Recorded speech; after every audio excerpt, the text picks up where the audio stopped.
Docs and Jocks, get to know a champion. Welcome to another episode of Get to Know a Champion at Docs and Jocks. Today, we have a brand new champion, Mr. Rob Marchitello. Thank you. Welcome. Thank you. Glad to be here. I see you have a bunch of questions for me. Oh, so this is just notes. Have my media people reviewed these? I tried to get a hold of immediate people, but they were way too busy. Okay. All right, but you know what? You're relatively new to the league. This is only your second year here, correct? And you're already a champion, which is amazing.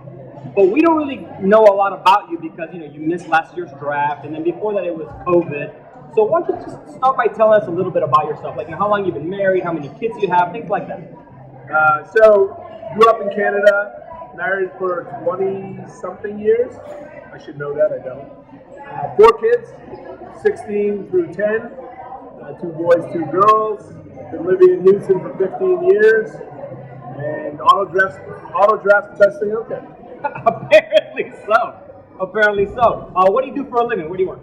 I work at a company called Air Energy. We're a renewable solution provider, gas turbines, battery storage.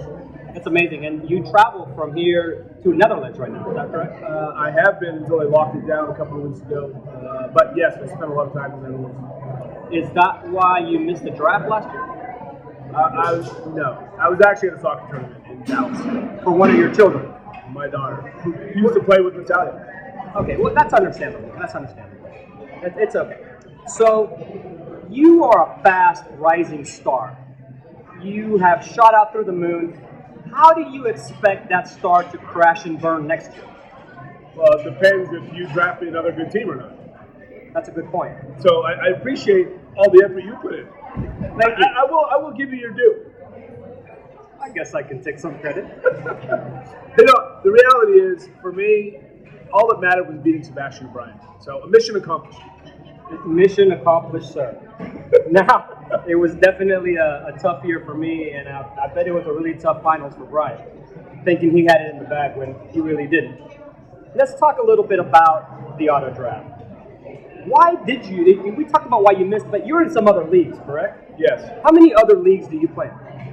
2 other leagues. So 3 So a total of 3 leagues. Yes. Did you make those drafts? I auto-drafted.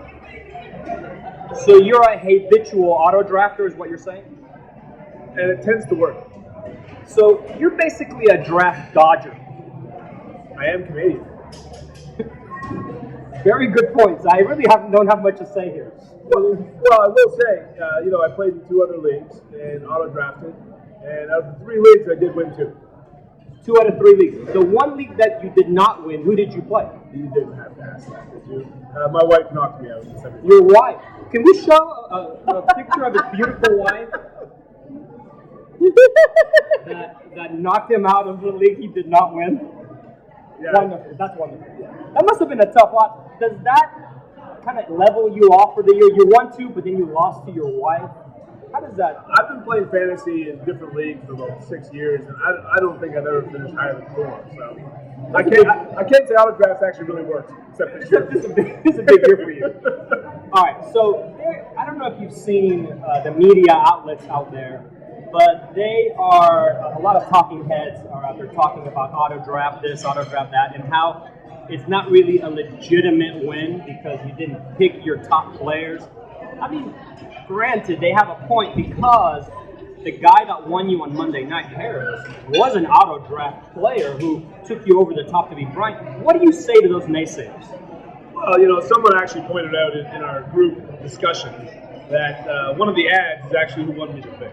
So Joe Burrow, who someone else dropped, I actually had to pick up. And one would argue, and a not-so-wise man named Brian once said, that it actually takes a lot more to manage an auto draft team than a team you actually drafted, because you actually have to go out and make some changes. And did you make a lot of changes this year other than Burrow? I don't know. Exactly, my boy. So let's, last question, and we're done. What is your strategy for next year's auto draft? I'll probably come. That was a joke. No. Thank you very much. No, I got an answer to that. I'll actually be there to enjoy the hot dogs, but I won't be drafted. You won't be drafted, but you're going to show up? Yes. My friend Rob, congratulations. Thanks, guys. This has been an episode of Get to Know a Champion with Docs and Jocks. Thank you very much.